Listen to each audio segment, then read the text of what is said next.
Dễ phốt nhỏ về sân xe thì chơi ra thế đâu thì thiếu à chả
โอ้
con lan kia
tóm là nhất nhá.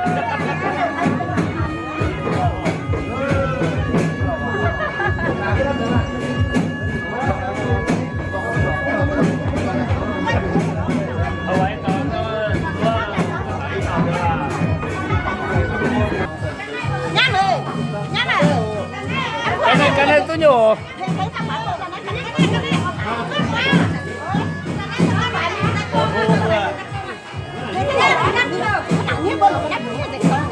Ồ, như là tóm là như tôi nhá. rất là hoạn rồi. Cái lát rồi bạn. Đó sang bên này ngồi đi. Rất là Ông ấy có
Vâng, vậy là theo thông báo của ban tổ chức thì chỉ còn đúng 5 phút, đúng 5 phút 2 giây nữa thôi thì lễ thành hôn của đôi bạn trẻ Xuân Lộc và Bí Phấy của chúng ta sẽ được bắt đầu.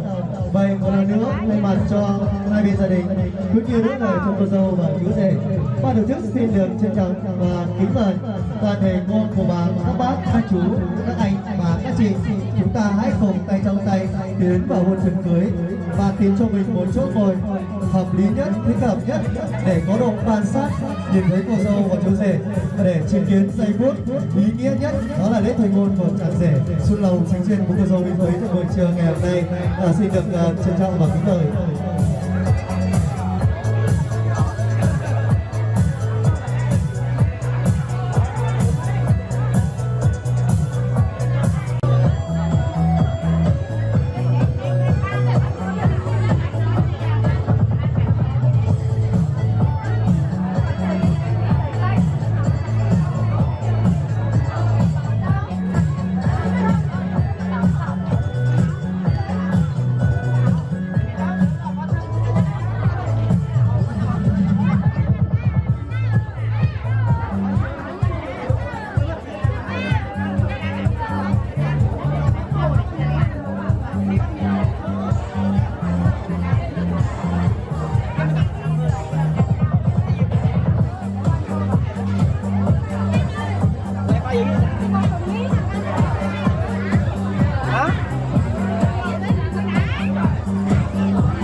đưa khách vào trung tâm của công trình mới.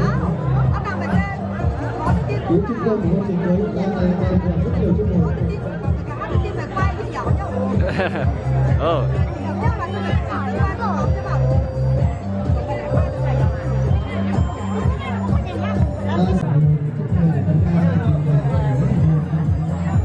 Đây đúng không? Vừa khách thế mà.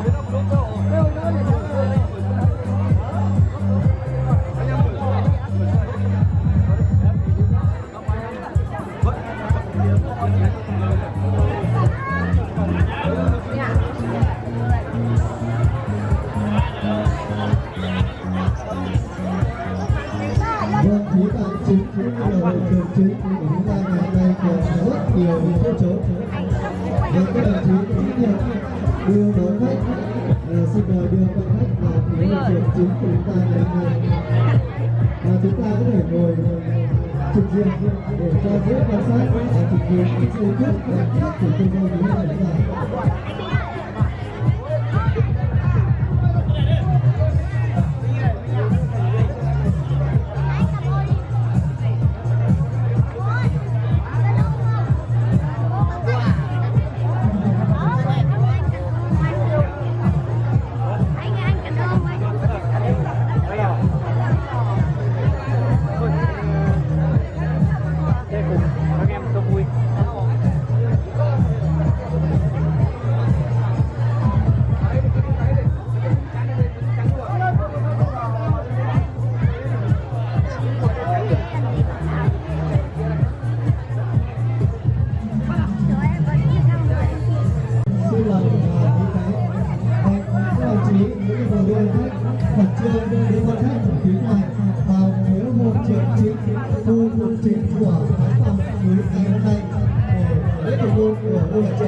Xúc lòng vào mình thấy chuẩn bị được ngay bây giờ.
Xin đồng cầm tay cô dâu đi quấy để cùng tiến vào hội trường cưới. Xin mời cô dâu có thể cầm tay nhau.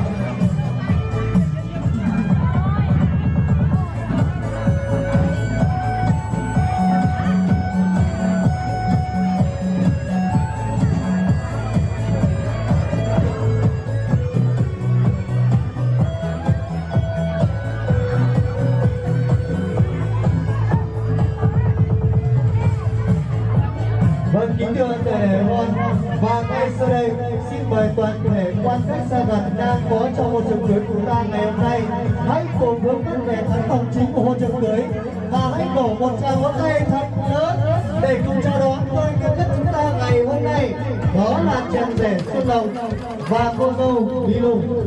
Đi tới.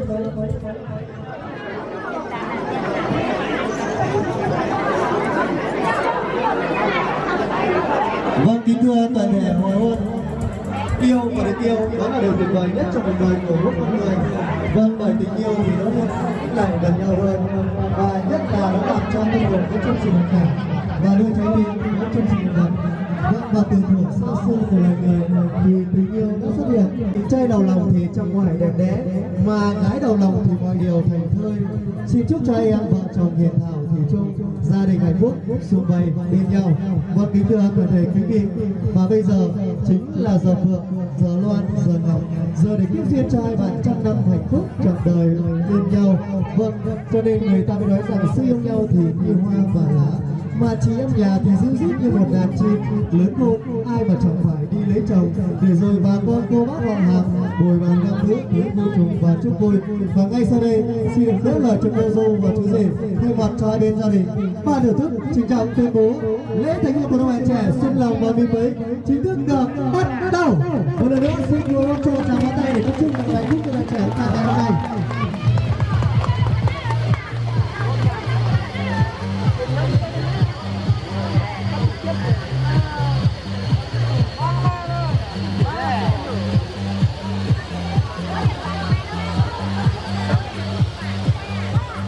Vâng, kính thưa quý vị và các bạn, nói đến tình yêu thì không một ngòi bút nào có thể vẽ hết tả hết về tình yêu, mà anh chỉ muốn nói rằng tình yêu đó là một món quà vô giá tạo hóa tặng cho hai em. Vì thế mong muốn hai em hãy cùng trân trọng và nâng niu nó. Vâng, kính thưa toàn thể quý vị, và ngay sau đây để tròn tình tròn nghĩa trăm năm hạnh phúc cho cô dâu và chú rể, ban tổ chức trân trọng và kính mời một vị đại diện cho hai bên gia đình lên có đôi lời cảm tạ tới tể mặt khách, cũng như là có lời dặn dò tới cô dâu và chú rể. Xin trân trọng và kính mời.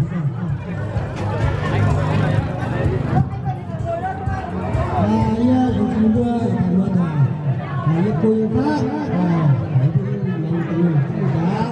tôi khá là lành lắm đấy, chả thấy bây giờ tôi chẳng thấy thứ hai vừa cũng là có 50 bà rồi tôi thấy bây giờ tôi mình biết là tôi không biết nói cả đúng rồi của tôi nó vừa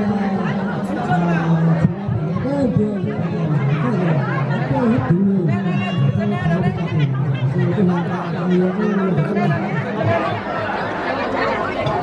Vâng, kính thưa toàn thể khách có hội trường cưới ngày hôm nay. Vâng, vừa rồi là cho cô dâu và chú rể với hai bên gia đình gửi lời cảm ơn chân thành nhất tới toàn thể quý ông và các bác, các chú, các anh, các chị, bạn bè nam nữ thành viên của cô dâu và chú rể đã bất chút thời gian và một mình để cùng tới và chung vui chúc phúc cho chàng rể Xuân Lộc được sống duyên và cưới cô dâu Lý Mấy trong buổi trưa ngày hôm nay. Một lần nữa xin cảm ơn toàn thể khách khách. Và ngay sau đây xin mời cô dâu và chú rể cũng như bố mẹ và anh em hai bên gia đình chúng ta hãy cùng cháu tránh riêng vào của mình đi tới từng mông để có đôi lời cảm ơn tới vị khách, tới quý vị và chúc phúc.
để với những cơ nhân trả biểu nó sẽ những cái chương trình rất là mải đau cả nó như có dành nó ít là phụ nữ nó bảo đảm sống sao chủ súng bảo đảm trang mình muốn cả vào sống sao chắc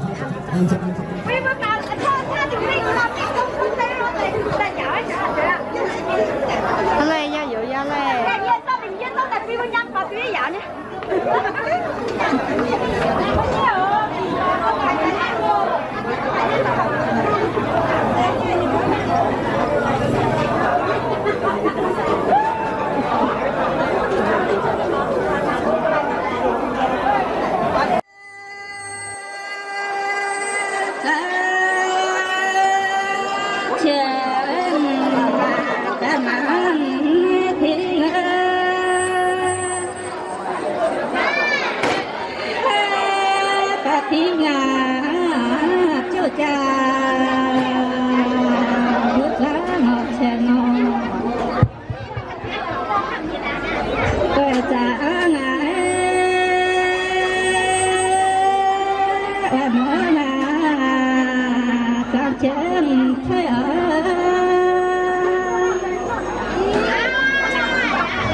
con hát là